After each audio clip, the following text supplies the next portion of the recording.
Olá pessoal, nesse vídeo eu gostaria de apresentar a vocês uma nova série, uma série de capítulos em que eu denominei de A Verdade Não Importa, como a mentira se tornou um instrumento de poder. A minha ideia é mostrar para vocês que as tais fake news que vocês vivem vendo o tempo todo por aí, não é uma coisa nova, ela só tem uma nova roupagem dentro de um regime político ou de uma ideologia política. É tudo uma construção de narrativa que eu vou tentar explicar para vocês.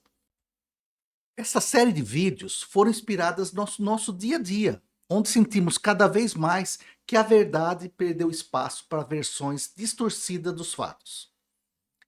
Em vez de buscarmos entender a realidade de forma aberta, gente, somos frequentemente atraídos por histórias que confirmam somente as nossas crenças. Ou vocês nunca perceberam isso?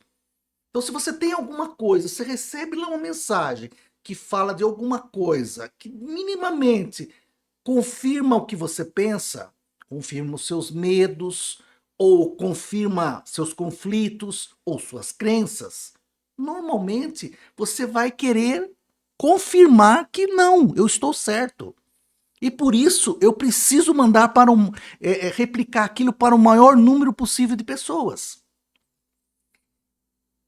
E isso está tudo dentro de um sistema digital que tem a política, né, logicamente, dimensionando todas essas ações. E na prática é uma disputa pelo poder.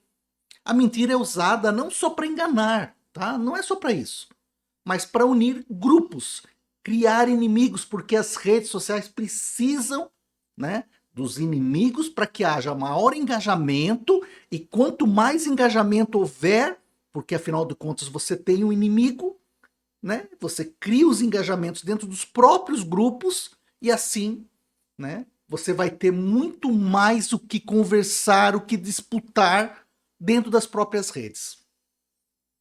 Tá? A gente vai tentar, né, tentar explicar para vocês por que tudo isso cria mitos, cria inimigos, fortalece lideranças. Assim, a verdade deixa de ser um valor central. E acabamos vivendo em bolhas onde o mais importante não é o que realmente aconteceu, mas o que faz sentido para nós e para o nosso grupo. A verdade é frágil.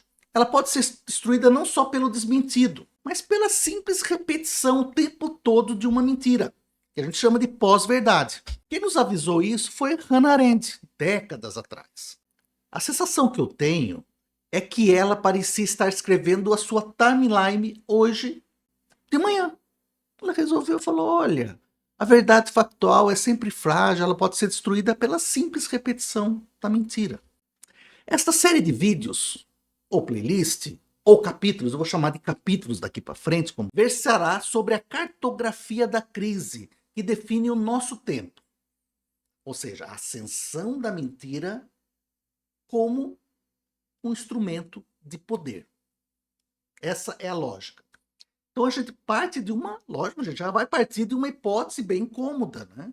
E vamos utilizar argumentos para tentar mostrar a vocês que a mentira política é uma arma estratégica, portanto, muito mais que um simples deslize moral, ou seja, uma mentirinha. Dessa forma, apresentaremos em forma seriada as raízes históricas, tá? Então, como foi desenvolvido no século XX, do nazismo, fascismo e assim por diante. Nós vamos falar do sistema né, que esse sistema da era digital que propicia com que essas fake news elas possam ser disseminadas com tanta facilidade. Nós vamos falar sobre a neurociência que explica a lealdade à tribo. Também vamos falar das ferramentas da irrealidade. Vamos falar da tese da dupla corrosão, ou seja, a corrosão ética e a corrosão epistêmica, além de discutir sobre como os movimentos religiosos atuais influem diretamente na tomada de decisão política. Mas, por fim, eu tento, né, elaborar um manifesto de resistência. Por quê, gente? Porque não adianta eu ficar aqui explicando o fenômeno, tem um trabalho danado para explicar por que, que a mentira é um instrumento de poder, sem no mínimo tentar mostrar para vocês quais seriam os caminhos para novas atitudes e movimentos em prol de uma sociedade mais consciente, né, e preparada para as armadilhas da era digital. A tese que defendo aqui é que a crise da verdade que vivemos é um projeto arquitetônico de poder. Eu estruturo a obra com um diagnóstico médico, porque estamos lidando, na realidade, com uma infecção sistêmica do corpo político. Ao longo desses próximos atos, convido a todos vocês a deixarem de ver a desinformação apenas como fake news e passar a encará-la como uma patologia complexa, que tem uma origem histórica, explora a nossa biologia e exige um tratamento clínico integrado. É isso que a gente precisa ver. Deixar de ver a mentira como algo banal. Não é. Ela é importante dentro do sistema político. No primeiro vídeo da série, falaremos sobre as raízes históricas. Especificamente os regimes autoritários do século XX. Então a gente vai falar do fascismo, do nazismo e do integralismo brasileiro. Movimentos políticos de extrema direita que fizeram da falsidade o terreno onde tudo isso se ergueu. Mas acreditem, não começou no nazismo. A mentira era utilizada desde que o homem existe. Tá? Então eu dei até o exemplo do faraó aqui no slide. Tá? Porque o faraó era uma verdade divina encarnada. O que ele falasse era a verdade. O que Mussolini falasse era a verdade. O que Führer, né, falasse era verdade. Né? E nós temos exemplos agora da extrema direita atual, onde Trump exige que o que ele fale seja verdade, que Bolsonaro exige que ele fale seja verdade, Erdogan e assim por diante. O nosso objetivo, logicamente, gente, não é comparar épocas de maneira simplória. Eu vou tentar demonstrar que a confusão atual entre fato e fantasia é uma continuação radicalizada de uma lógica autoritária antiga, agora turbinada pela tecnologia. Os regimes fascista e nazista têm na mentira o terreno onde se ergueram. Cito 3 fatos que ajudam a entender esse contexto. O vácuo de sentido é aberto por crises que fragilizam identidades e tornam sedutores mitos políticos redentores. A grande mentira, eu dou como exemplo, os protocolos dos sábios de Sião. Presumia-se que fosse um plano maligno em que os judeus planejavam dominar o mundo. E aí, isso foi uma falsidade tão colossal que as pessoas passaram a acreditar que aquilo possivelmente fosse verdade. Afinal de contas, quem inventaria algo tão colossal, tão absurdo? E também comento da estetização da política, em que o poder se afirma por meio do espetáculo, no caso, bandeiras, uniformes, símbolos, deslocando a razão e convertendo a ideologia em experiência emocional muito intensa. Após a Primeira Guerra Mundial, a Europa viveu um tempo em que tudo parecia escorregadio. Será que nós estamos vivendo esse tempo de novo? As referências se desfaziam, a verdade era posta em dúvida, e muitas pessoas se sentiam perdidas, com medo e sem chão. Nesse vazio, projetos autoritários se apresentaram como uma rocha firme, prometendo ordem, certezas, hierarquia e um inimigo comum que supostamente explicaria todos os problemas. A sedução desta falsa solidez é grande, porque oferece respostas simples para dores reais, mas ao cobrar a liberdade em troca, prepara o terreno para novas formas de opressão e violência. Esse que é o grande problema. E eu quero que vocês prestem muita atenção, porque a lógica autoritária não desapareceu. Ela apenas mudou de roupa e ganhou força com as novas tecnologias. No século XX, regimes autoritários se apoiavam em mitos de renascimento nacional, elegiam inimigos internos bem definidos e utilizavam falsificações como provas para justificar perseguições, controlando os grandes meios de comunicação e mobilizando multidões em comícios de massa. No século XXI, a extrema-direita mantém a mesma estrutura básica. Sempre um mito restaurador. Sempre tem que se criar um mito. Um inimigo difuso, você precisa ter um inimigo. E acusação constante de fraudes. Não é por acaso, né, que sempre há história de fraude no quê? Nas urnas, nos votos. Isso é só coisa do Brasil? Não, nós temos um dos sistemas, talvez o sistema mais creditável em termos de votação no mundo inteiro. Mas essa história de Bolsonaro falar do voto é coisa, né, que não vem do Brasil. Isso foi feito por Trump. Isso foi feito na Hungria de forma muito leve, tá? Mas isso não é nenhuma novidade, gente. Mas tudo isso agora opera em um ecossistema privado de mídias digitais. Como redes como WhatsApp, YouTube, Instagram, etc., que amplificam boatos, acusações e campanhas de ódio em escala virtual. Muitas vezes a partir da intimidade de nossos próprios celulares, né, gente? Esse que é o grande problema. Fazendo um paralelo com os dias de hoje, poderíamos afirmar que no século XX a mentira foi organizada a partir do controle centralizado da comunicação, da criação de mitos fundadores e da estetização da política. Estou repetindo, para vocês gravarem. Produzindo um espetáculo que canaliza medos e ressentimentos para sustentar regimes autoritários. Já no século XXI, ela se torna viral e descentralizada, circulando em ecossistemas digitais, fechadinhos, privados, que constroem realidades paralelas e recompensam aquilo que é emocional, aquilo que é extraordinário, aquilo que é sensacional, aquilo que é surpresa. Nesse ambiente, notícias falsas têm mais chance de engajamento, gente. Porque são alimentadas por algoritmos, microtargeting e bolhas de ódio que reforçam essas identidades de tribo. O resultado, ontem e hoje, é o mesmo. Uma dupla corrosão ética, que normaliza a crueldade e corrosão epistemológica, que dissolve a fronteira entre o fato e a ficção, minando qualquer base comum para o debate democrático. No segundo capítulo, destacaremos a infocracia, termo de Byung-Chul Han, que é um novo regime onde o poder não precisa esconder a verdade. A repressão hoje não precisa de polícia secreta.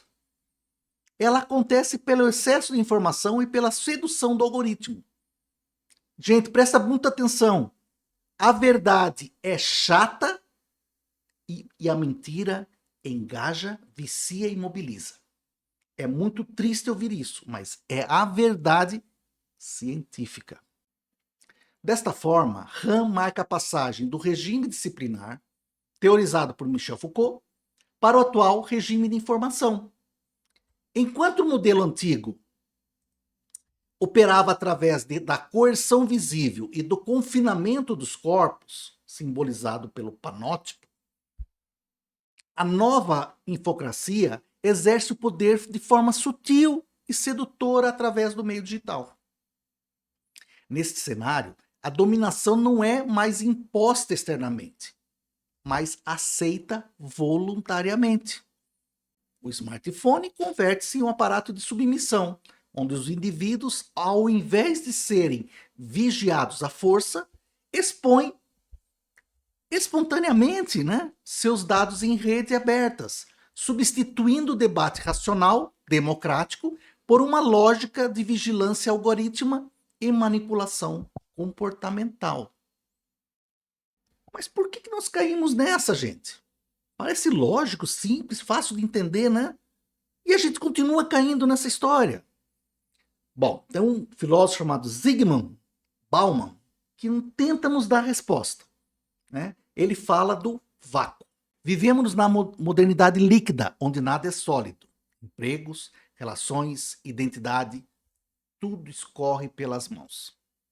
Durante boa parte do século XX, a vida parecia organizada, né, mas em estruturas sólidas, né, gente? Instituições duradouras, identidades estáveis e a crença de que a razão e os fatos guiariam o progresso. Contudo, hoje, na modernidade líquida, tudo se torna mais volátil.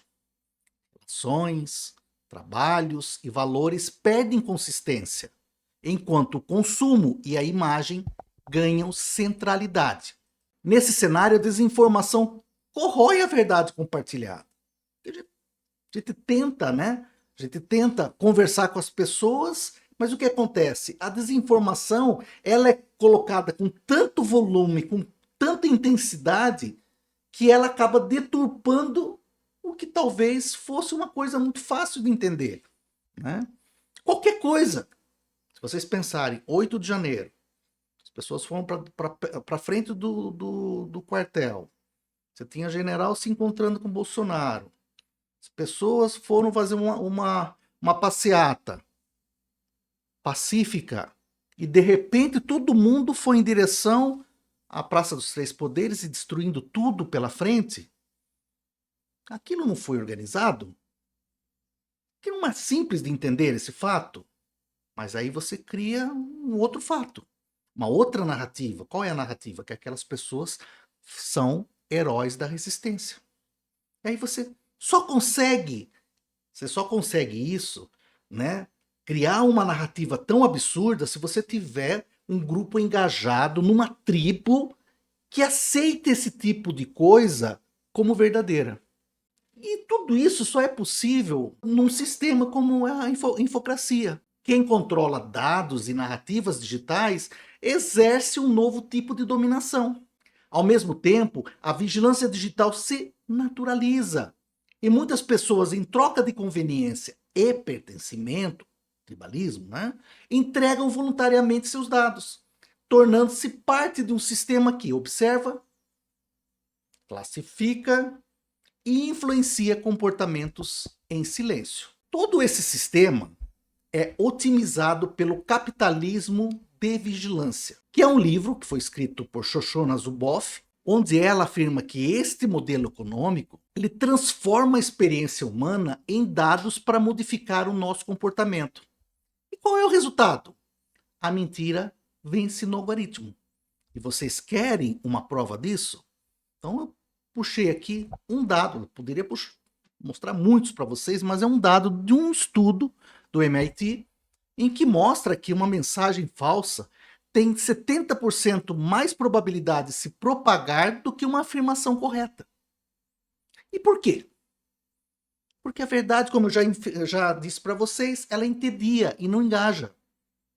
Ah, verdade. Ah, tá bom. Agora a mentira não, ela é surpresa. Uma indignação, ela mexe com os sentimentos. E por ser tão chocante e nova, ela gera emoções intensas como medo, nojo, surpresa, que são o combustível que a máquina da infocracia queima com mais eficiência. E o pior de tudo nessa história é que a raiz do problema não é só a mentira. Não é, gente. Mas o problema está fincado na indiferença em relação à verdade. Mas aí nós continuamos. No capítulo 3, nós vamos olhar para dentro, para a nossa própria mente. Nossa vulnerabilidade aos algoritmos não é só social, gente.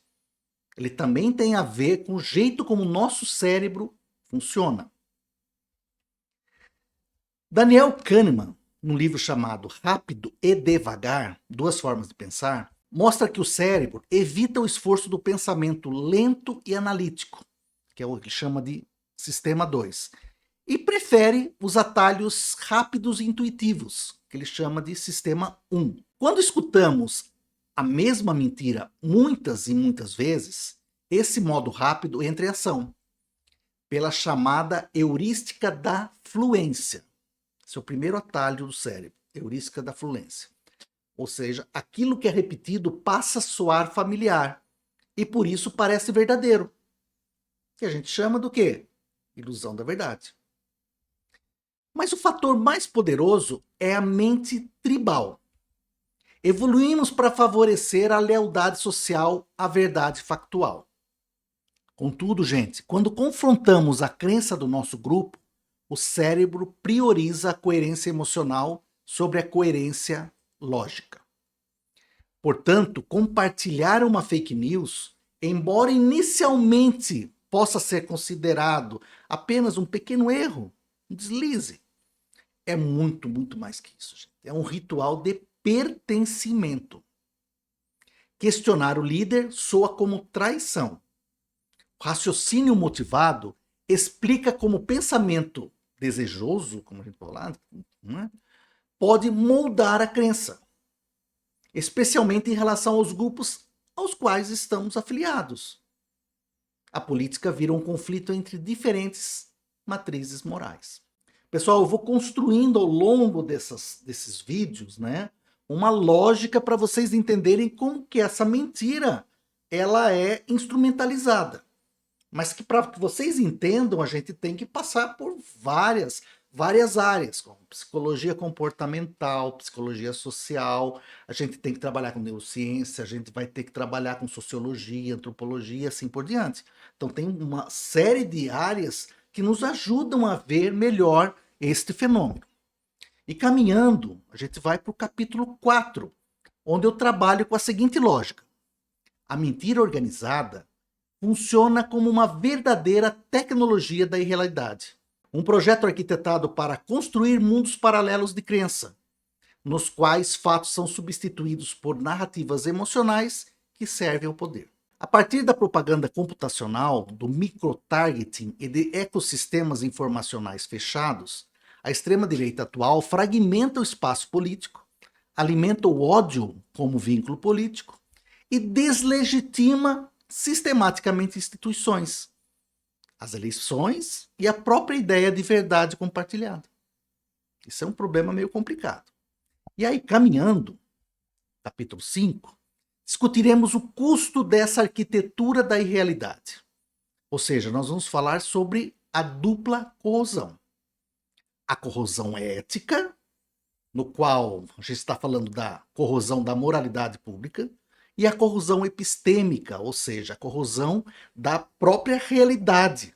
No plano ético, há uma normalização da crueldade e o abandono da moralidade pública, onde o adversário político vira inimigo e transgressões passam a ser justificadas. No plano epistêmico, grupos fechados rejeitam fatos e instituições, fragmentando a realidade compartilhada e inviabilizando o debate racional.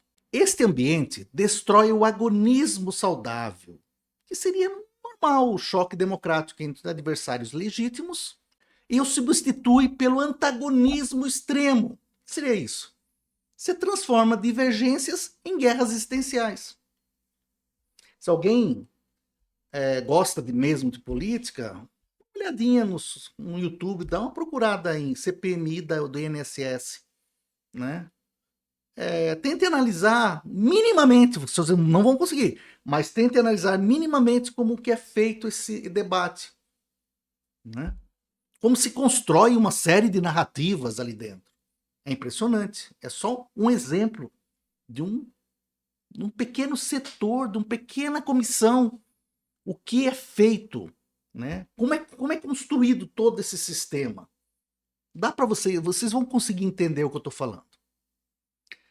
Assim, o resultado é a corrosão tanto das bases morais quanto no acordo sobre o que é verdade, abalando profundamente a democracia. Já no capítulo 6, discutiremos a fusão de fé e política, a qual é o motor potente para o autoritarismo. Presta atenção, não achem que isso é, você não gosta de Deus. Não, não tem nada a ver. Eu só estou falando de uma forma absolutamente cética, tá? Os movimentos religiosos atuais, eles interferem na política e isso é um problema muito sério. No Brasil, a ascensão da máquina político-religiosa utiliza a teologia da prosperidade, que é o foco na riqueza individual, e a teologia da dominação, que pode ser chamado, né, de tomar posse. Líderes são transformados em figuras messiânicas ou ungidas, como visto no bolsonarismo. Desafiá-los transcendem a crítica política, tornando-se uma ofensa religiosa.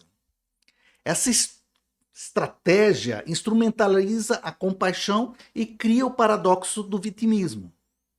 Figuras que glorificam a crueldade como a exaltação da tortura, depois se apresentam como vítimas de perseguição política, coitadinhos, né? Quando confrontados pela justiça. É uma manobra para deslegitimar as instituições democráticas. Não por acaso, isso é feito o tempo todo, com críticas TSE, STF, durante todos os 4 anos do governo Bolsonaro. TSE, STF, as mídias, Globo Lixo, que mais? UOL, Folha de São Paulo e assim por diante. Você precisa descredibilizar essas instituições para que você consiga acreditar nas narrativas que você constrói.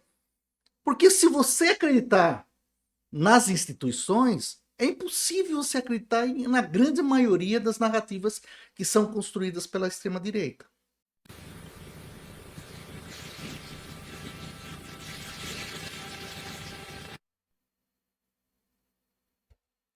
No 8 de janeiro, você acredita que essas pessoas são criminosas antidemocráticas? Ou são heróis da resistência programados por algoritmos?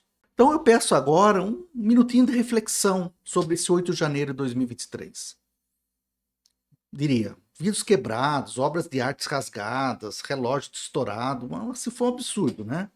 Mas o que será que realmente quebrou? Eu diria que foi a própria realidade.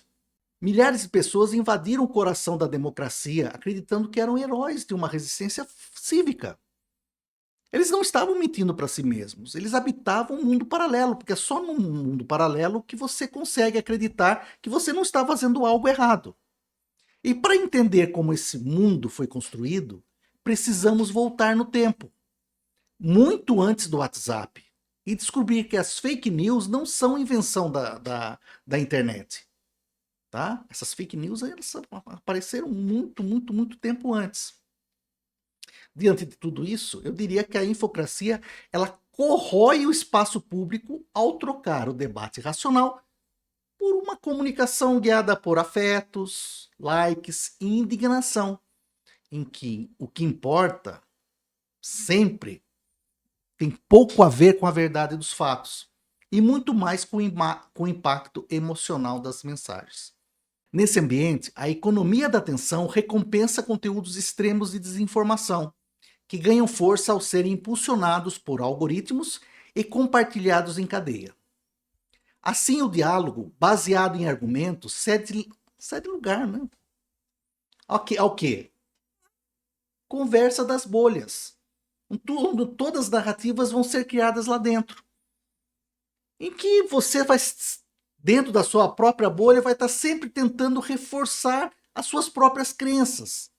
Isso transforma a política em uma guerra de narrativas em que o objetivo não é construir um consenso, mas mobilizar emoções, medos e ódio.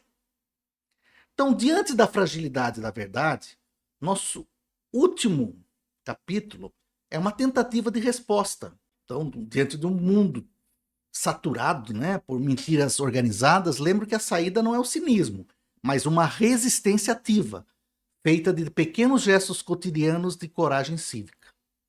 Resistir significa construir a vida pública na era digital, valorizar a dúvida, checar informações, escolher o diálogo em vez do ódio e construir pontes onde tantos insistem em levantar muros.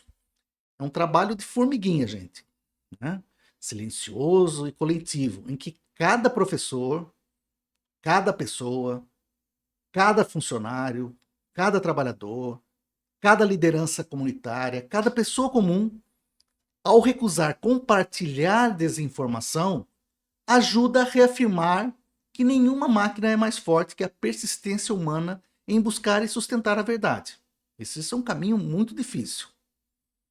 Assim, gente, a luta começa em cada um de nós. no microato de pausar antes de compartilhar.